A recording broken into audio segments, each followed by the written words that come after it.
Hi, my name is Agata. Welcome in Agata's Cottage. It's September, which means it's time for Project Dress a Girl. As you know, Project Dress a Girl is a charity event organized by Mari from Mari Sews. She created this event 4 years ago, and every year there's more and more sewists joining in. What we do is to create beautiful dresses for little girls that are living in extreme poverty. There are certain rules about those dresses, and I will let Mari explain what they are. I'm Mari from Mari Sews, and I'm the founder of Project Dress a Girl, the month-long event where we all sew dresses for girls living in extreme poverty. All of the dresses that we're making need to be able to slip over a little girl's head without any kind of fasteners, all except fabric ties and elastic. You can use those too. Now you can sew any size up to a size 12, but please make sure that your fabrics are all natural fabrics. They can be a blend, so if you've got a blend that is mostly natural, that's okay. But do make sure that your fabrics are not sheer. And if you by chance happen to have a sheer fabric, go ahead and line that. And while we're talking about fabrics, let's avoid any of those cartoon character themes like Disney characters and the like. No words on your fabric because we don't know where these dresses are gonna go and what language they speak. No country specifics like flags or holiday themes. And please, no pillowcases. Don't waste your precious sewing time making a dress out of a pillowcase that won't get donated. No one wants that to happen. Do include at least one pocket on your dress. The more the merrier. They're the perfect place to place your Project Dress a Girl label or your Dress a Girl Around the World label. My favorite place is to put it right on the little shoulder right there. You can get these labels right here, the Project Dress a Girl labels, over on my website. The sales from these labels do help with the event cost. Anything that is left over ends up getting donated to Dress a Girl Around the World. But of course, you can also use this label that you can get from Dress a Girl Around the World. And this year, I'm really hoping that we can hit that 7,000 mark so that way we can help 7,000 little girls. We keep track of all of the dresses that are getting donated, which means that you, my friend, you need to let me know how many dresses you've made for a donation. And you can do that one of two ways. You can either post your picture on Instagram using the hashtag Project Dress a Girl 2024 and tag me at Mari Sews for Curves. If you're not on Instagram, no worries. Just send me an email to projectdressagirl@gmail.com and my team will be happy to record your final numbers. Now, if you're wondering, well, Mari, how do I actually collect these dresses? I've got you covered.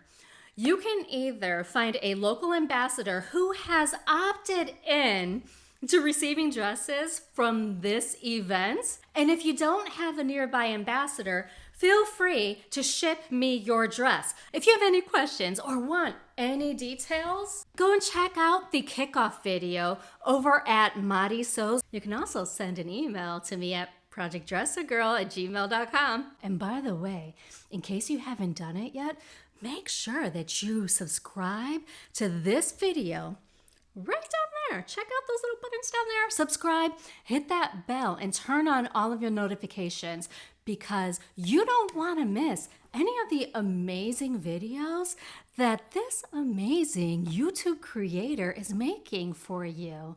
I mean, you really don't want to miss another dress, do you? So go and hit that subscribe button.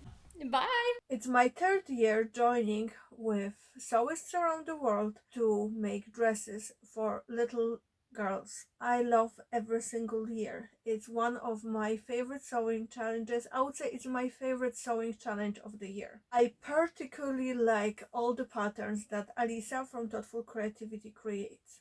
I'm a strong believer in her patterns. They are always fabulous, and she puts so much effort and so much love into creating those patterns that I'm always amazed when I make them. But if you know me for any length of time, I'm very, very bad with sticking to the rules and the instructions, and I do love hacks. So today I'm gonna show you 2 hacks for Alisa's pattern from last year. You might ask which pattern, and that's the original dress.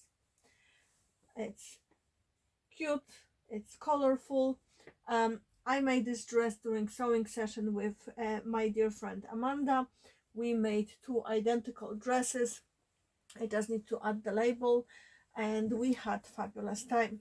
And when we were chatting and sewing it, Amanda did mention that the bias binding is not her forte, and a lot of people actually did mention that they do hate bias binding. I mean sewing it, not wearing it.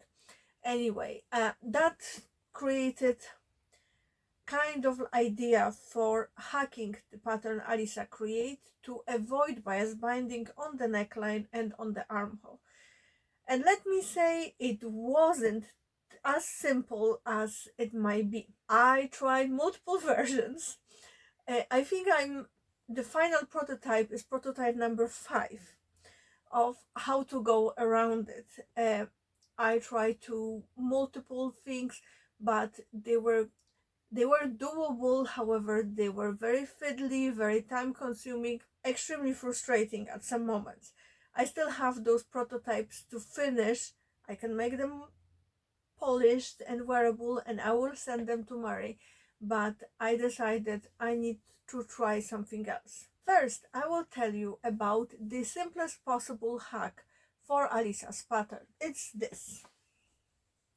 So basically what I did, I took the pattern as you put it together, I cut it on fold, adding seam allowance for the side. I didn't cut the side panels or anything. I created 2 big patch pockets. In fairness, they are not created.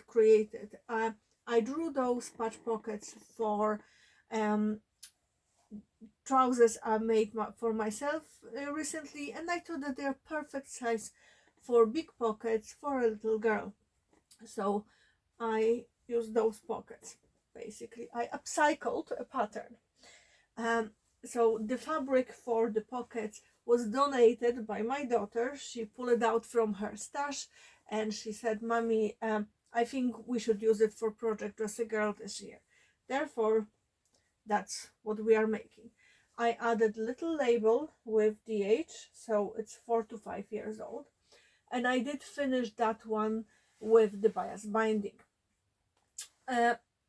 If you want to make dresses but you are short on time and you don't think you will have enough time to do the dress with the side panels, but you like shape of Alisa's dress, that's the easiest way and the quickest, because I had this dress done in less than an hour. And that include all the side top stitching and all the little bits, all the crazy embroidery on the top of the pocket. Now let's talk about the final version of my hack for no bias binding. As I mentioned, it was a challenge. It took me a good few days to figure out what's gonna work, what's not gonna work. I was attempting to do burrito method, but with the width of those straps it wasn't really doable. I don't have little model myself where I could try to make the straps wider if that would work, so I decided to opt for ties. This hack was inspired not only by the need to create something without the bias binding on the neck and on the armholes, but also to accommodate various heights, call it like that. I thought a little bit recently about how I made clothes to last my daughter a little bit longer, and what brought the thoughts in my head were dungarees I made her last year. So I made them a little bit longer and I just made deeper hem, and on top of that I made straps longer and I put the button on the straps a little bit higher. So this year, approaching autumn, I decided to drop the hems and to bring the button a little bit down on the strap so she can still wear her dungarees and enjoy them, and they will last her for another season or two. That's basically the thought behind making the straps. I will show you. So they are just two straps, fabric straps, and you tie them on the top. And I did outer dress as per Alisa's pattern. So I did first the front panel with the side panels and the pockets. Of course, you don't have to do the bias binding for the pockets. You can line them and there will be zero bias binding on the whole dress. For the expediency of testing this, I just did the bias binding. What else I did? Then you do separately the back panel. You attach the lining and the ties, and then you sew everything together. I have some clips. They aren't typical tutorial. I'm not master at making tutorials, so I did try to explain how I create the lining, and I create the lining only when I have the front panel with the sides panels added. Basically, I trace it straight onto the fabric. I will show you all up close how I'm doing certain steps. I won't be showing you sewing those things. It's just pointless. You all know how to sew, so I will just explain you my thought process. Hope it's understandable and you will find it useful. My way of doing lining is not by the book. Basically, to create the lining piece, what I do, I put front bodice with the side panels together. Then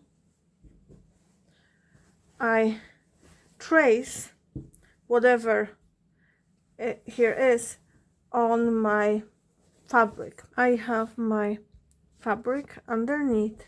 I have my front of the dress, and basically I trace onto the fabric. Why I'm not doing this on the paper?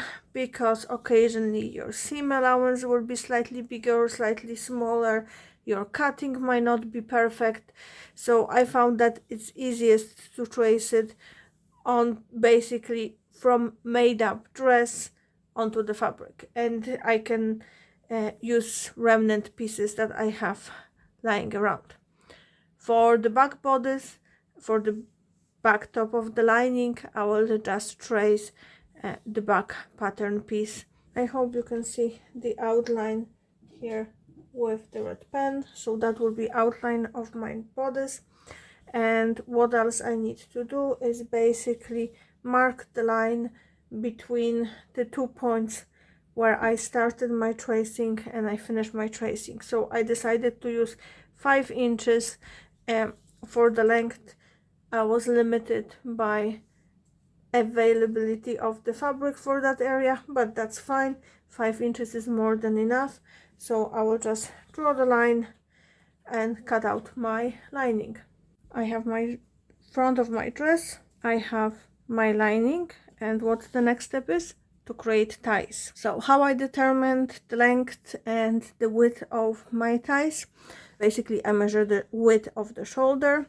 I deducted how much I'm using for the neckline seam allowance, how much I'm using for the armhole seam allowance, and that was my width. So that was 3 centimeters overall. Then I doubled it because it's easier to do the tie when it's on the fold. So that was 6 centimeters, and I added 3/8 of an inch for seam allowance on one side. About the length, I kind of wing it. So I went with the length of the printer paper page. It's around 29.5 centimeters, almost 30, and it's 11.75 of an inch. Overall, my tie piece is 8 centimeters, so that's 3 inches and 1/4. So in order to do the ties, you fold right sides together and you stitch all the way with your seam allowance all the way to the top and then across the top. You trim the corners and you can trim the seam allowance if you want. You turn your tie piece and you need 4 of those. Here's my front of my dress, my ties. I pin them to the shoulders. I will do basting stitch on the top, and after that I'm gonna put my bodice lining on the top, and I will stitch from the armhole using 3/8 of an inch all the way 3/8 of an inch on the top of the shoulder. Then I will change to 1/4 of an inch all around and do the same thing up to here. And when I'm done, I'm gonna come back and show you how it's done. I will do the same thing with the back pattern piece, so I won't be showing you this part. I have my dress with the ties attached. Here's the front and here is the back. As you see, they are different in size because of the side panels. So next thing we need to do is connect bodices and linings together. So what I do, I will line the armhole seams. I will stitch from the lining all the way to the bottom, and I will do it on both sides. One thing additional, I clipped my seam allowance here, added the curves just to make it easier to turn it around and to give it nicer finish. When side seams are done, I will do hem. I use 1/2 inch seam allowance, and then I will top stitch all around the bodice just to make sure everything lies nice and flat. So, what do you think about my hacks? I hope you enjoyed this video. If you have any questions, please leave them down in the description box below and I will try to answer as quickly as I can. I hope you will tune in today to watch Christine from Christine Sews a Lot. She will be posting her video as well.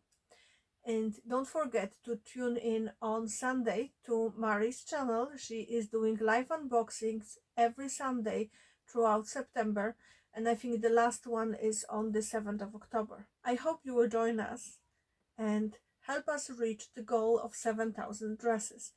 I'm not sure where we at with counting. I still need to add few dresses that I made that I haven't added to the count yet, but I do hope we will surpass the 7,000. It's amazing goal, and we can do it. I'm sure we can. Thank you for watching. I hope you enjoyed this video. Don't forget, give it a thumbs up and subscribe if you haven't done so yet. And after sewing all those dresses, don't forget to clean your sewing machine and change your needle. I know that my machine definitely needs new needle after all the testing of my prototypes. Happy sewing. Bye.